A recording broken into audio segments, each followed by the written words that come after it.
Avengers: Age of Ultron is the 11th movie set in the so-called Marvel Cinematic Universe. That shared universe also includes 62 television episodes, 31 comic book tie-ins, and 5 DVD-only short films. Holy living is that a lot of lead up? But don't worry, we'll tell you all the stuff you actually need to know to be ready for this latest hyper, mega, super, ultra blockbuster. It all begins in the first Iron Man movie, where we meet Tony Stark, a weapons designer with a raging libido and a computer butler named Jarvis. He's a genius and also a complete prick. After getting captured and gravely injured by terrorists in Afghanistan, he builds a robot suit out of spare parts and returns to the US. He decides he doesn't like weapons manufacturing, builds a better version of his suit, saves Southern California from another guy in a robot suit, and tells the world he's decided to be a real-life superhero. I am Iron Man. Right after that, he's approached by a guy named Nick Fury, who runs a covert military operation called S.H.I.E.L.D. He says there are secret superheroes around the world, and he's putting together a team of them. I'm here to talk to you about the Avenger Initiative. What will they be avenging? Who knows? But they have another recruit in mind. Bruce Banner, aka the Incredible Hulk, whom we meet in, well, The Incredible Hulk. Bruce was a wimpy scientist working with the US government who was tricked into participating in a military experiment that gave him unwanted powers. When he gets angry or excited, he turns into a big, dumb, green rage monster. After some explosion-y hijinks, Bruce goes into hiding and learns how to control his powers through meditation and stuff. Don't worry too much about Iron Man 2. The only things to know about it are that Tony becomes a global superstar as Iron Man, he meets a S.H.I.E.L.D. super spy named Natasha Romanoff, aka Black Widow, and that he has a complicated relationship with a military dude named James Rhodes. Rhodey is a longtime friend, but thinks Tony needs to cooperate more with the government. He also has some of his own robot armor. They call him War Machine, but it's not nearly as colorful. Then we get the first Thor movie. Oh boy, this one is a mind-bender. We meet Thor, a warrior prince from an extra-dimensional planetoid called Asgard, which is populated by near-immortal beings who used to visit Earth when olden times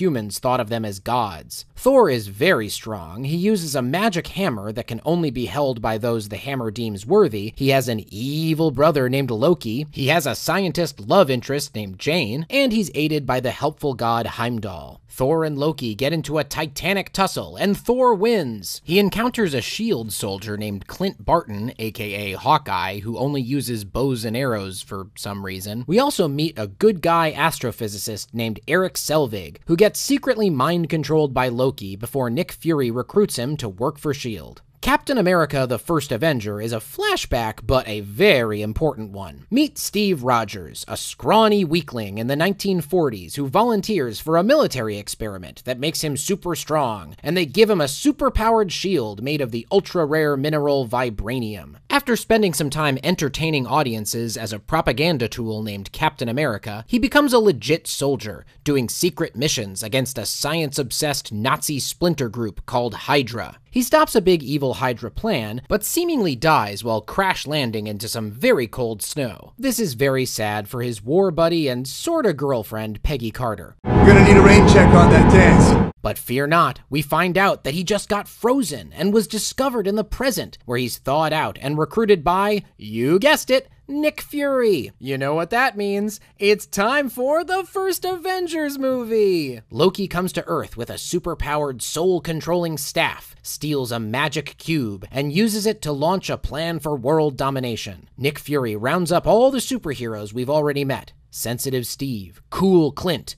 Total Dick Tony, Thunderous Thor, and Nasty Natasha, who's sent to recruit blissed out Bruce. They become S.H.I.E.L.D.'s first, last, and only line of defense against Loki's extra-dimensional invaders. They become the Avengers! After some squabbling and mind control, sorry Hawkeye, they get it together and defeat the bad guys during a big fat battle in New York City, where Iron Man fights a big fat space snake. Then they get some shawarma.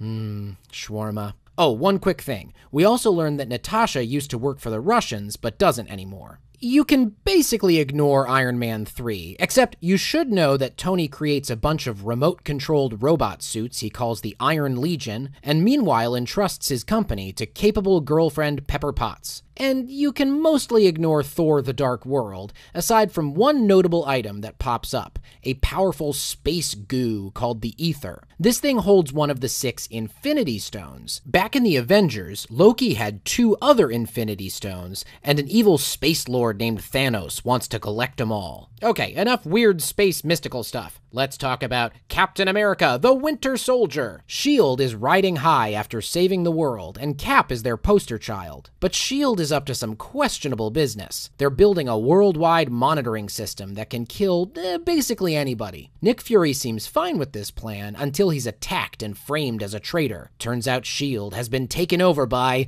dun dun dun Hydra. Cap goes on the run with Natasha and his new friend Falcon, who's a war vet with a flying machine. They link up with a S.H.I.E.L.D. officer named Maria Hill and the disgraced Nick Fury, who has faked his own death to go undercover. Cap goes all Ed Snowden on everybody and tells the world about the evil inside S.H.I.E.L.D. The world's governments decide to force it to disband, so bye-bye S.H.I.E.L.D. You can mostly ignore Guardians of the Galaxy because, as fun as it is, it takes place like a bajillion miles away in space and has no Avengers in it. The only thing you need to know is that another Infinity Stone popped up in that one, and Thanos really wanted it. Okay, last thing, I promise. We have briefly met a pair of twins named Pietro and Wanda Maximoff. According to an obscure tie-in comic, they are angry activists from a war-torn European country called Sokovia. They want to overthrow their government, so they volunteer for a Hydra program run by a dude named Baron Strucker. The program gives them superpowers, so now Pietro can run really fast and Wanda can do weird stuff with her mind. We see them in a short scene at the end of Winter Soldier, imprisoned by Hydra and not looking happy about it. And now you're ready to see Avengers Age of Ultron, which will have approximately 8,000 characters, 4 million different locations, and 12 billion sequels. Here's hoping our brains don't melt.